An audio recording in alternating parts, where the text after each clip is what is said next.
Фухш ва саббу дейді. Боқтау, сөгу, біреуді айыптау, әдепсіз сөздерді сөйлеу. Әлбетте бұл шариғатымызда қатаң түрде тыйым салынады. Пайғамбарымыз саллаллаху алейхи уассалам былай дейді: Iyyakum wal fuhsha. Боқтаудан, әдепсіз сөйлеуден сақтаныңдар дейді. Fa inna Allah ta'ala la yuhibbul fuhsha wa la tafahhusha.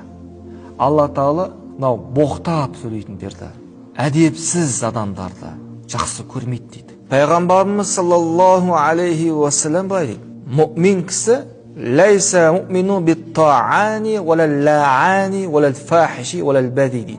Мұсылман кісі біреуді айыптамайды, Алланың лағнеті болсын деп, лағнет айтпайды, әдепсіз боғауыз сөздерді айтпайды дейді. Түсінді ма? Тағы бір хадисте былай дейді Пайғамбарымыз саллаллаху алейхи уассалам: Әл-джаннату харамун аля кулли фахишин ан ядухулуха. Әрбір боғауыз сөз сөйлейтін, әдепсіз сөйлейтін кісіге жәннат харам болады дейді. Жалпы адам не үшін боқтайды? Жүрегі ластанған себепті.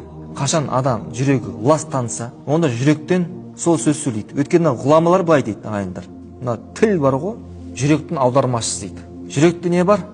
Соны айтады тіл деген. Яғни бір адам тілі кірленсе, оны жүрегі ластанған белгісі.